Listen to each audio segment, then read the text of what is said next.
Dr Nandipha Magudumana has launched an urgent application to declare her arrest and abduction unlawful. In court papers, Magudumana said she wants the court to declare that her apprehension, arrest and abduction in Tanzania and a subsequent transportation to South Africa and purported arrest and detention pursuant thereto be declared wrongful and unlawful. Magudumana, who was arrested alongside her partner Thabo Bester in Tanzania last month, is facing 12 charges linked to Bester's escape from the Mangaung Prison in May last year.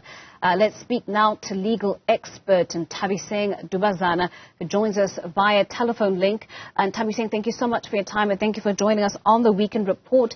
Dr Magudumana has filed an urgent application. My understanding is that the court will need to come to a decision quite quickly so that she doesn't face any irreparable harm. But come Thursday, what will Dr Magudumana's lawyers have to prove in order to be successful in declaring that arrest unlawful? What we have to prove is that this matter is indeed urgent in terms of Rule 6 of the High Court rules. And here's the thing that is also quite confusing. The matter is in the criminal court, and this application, by its nature, is a civil court application. So in essence, Dr Magudumana and her attorneys are basically pulling the stamp, for lack of a better term, that our president did when Dr Zuma then issued a prosecution against him. So they are hoping to settle a criminal matter in the civil court. So in order to do that, you first have to show the court that indeed this matter is urgent and what brought the urgency on. And it must be that this urgency wasn't self-inflicted. That's the first thing. And the court, once they've ruled on whether or not the application is indeed urgent by its nature, then they can get into the merits of the matter. But if the ruling does on urgency itself says that, well, you're here, but this thing really isn't urgent, then they can't even go into the merits at all. So it will be interesting to see how they're going to show that this matter is indeed one of urgency. All right. So talking about the issue of urgency, we know that Dr Magudumana was one of the accused who was yet to formally apply for bail. And so that would have been an opportunity for her to once again resume her freedoms, which of course is the right that's being infringed or allegedly being infringed by there having been an unlawful arrest. Would the court look at that and say, hang on, you had an opportunity to apply for bail, processes should be well underway in that matter, and yet you're opting to declare the arrest unlawful. How would the court handle something like that? You have hit the nail on the head. It's going to be a matter of then why did you then opt to postpone or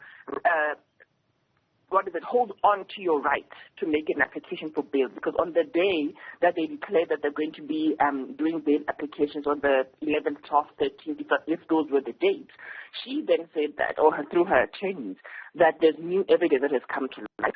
When as a result, she will not be applying for bail.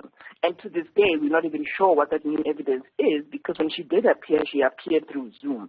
So it wasn't clear exactly what it is that she's intending to do in the criminal matter.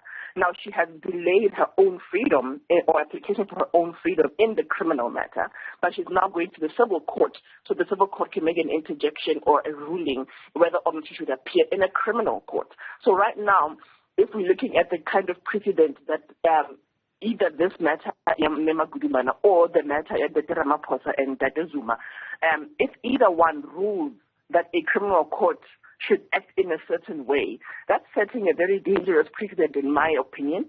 We will see how best it will go, because it will mean that any criminal now or any person who's accused in a criminal matter can simply go to a civil court to have the criminal matter just be declared null and void, should the ruling be that the accused persons in these two different matters should not go ahead with their appearances in the criminal court. All right. So say the court does indeed agree with the urgency of the matter, and we start dealing with the merits of the case. We know that Magudumana's arrest took place in the city of Arusha in Tanzania, that it was, in fact, it was processed by Tanzanian officials. So the arrest itself didn't happen domestically. What sort of processes need to happen when law enforcement is effecting an arrest to ensure that it is happening within the confines of the law and that the suspect at the time isn't having their rights abused or infringed in any way? Our country has an agreement with the country wherein the accused persons were being detained, wherein we can have the accused persons brought back to our country. If that process was followed in one manner or the other, then the rights of the accused would not have been infringed. So, but in the same breath, we need to also understand that in order for her arrest to be fully done, it would have to follow the laws in the country in which she was being detained. So we cannot guarantee her rights in a country wherein we are not ruling, wherein our constitution doesn't apply. What we can only rely on is that we did our due diligence. We then applied for our fellow countrymen to assist us in arresting this accused person. This was done correctly. The magistrate did the paperwork correctly. Our application was done in accordance with the law. As to how they were treated in Tanzania, we can't exactly say, all right, it's our fault, because we don't know what the constitution says there in terms of how they deal with suspected or arrested persons. Upon the accused landing in our borders, then their Section 35 rights in terms of the Constitution then kick in, which is what has happened. She's been given the opportunity to get a legal representative. She's been given the opportunity to apply for bail and all of those things that has happened so far. So in our borders, from the looks of things at least, it seems that her rights have been covered and she hasn't been abused in that manner. Yeah.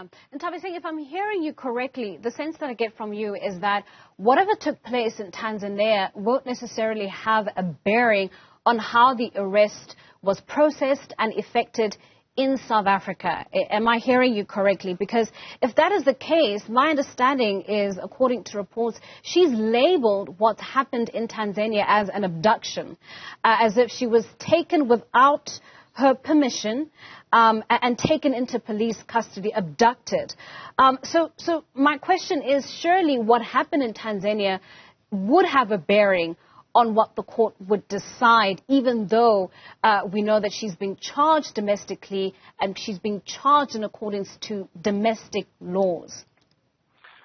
That is what I'm saying. That's why I also added and said that as long as our due diligence was covered, in that we made the correct applications to the Tanzanian authorities to ensure that the arrest of Nandipha and her co-accused was done in accordance with the accord between ourselves and Tanzania. The process of arrest within that particular country cannot be bared on us as South Africa, because we don't know what the process of arrest in Tanzania and criminal law is. So if there's going to be an issue of abduction, it should be, in fact, is she saying that it's an abduction? Is she saying that Tanzanian police took her, abducted her, and then handed her over to South African police in the umbrella of abduction? Or is she saying, because unfortunately we don't have a founding affidavit, we only have her notice of motion. So is she saying that the South African police went to Tanzania and then abducted her there and then brought her this side? If we had the founding affidavit, I think with these answers we would have in there, because we'd see which law she's relying on for abduction, which law is she relying on in terms of how she was arrested. Because if she's relying on our laws, then this application is in the wrong court. She's supposed to have done that on her first appearance in the criminal court.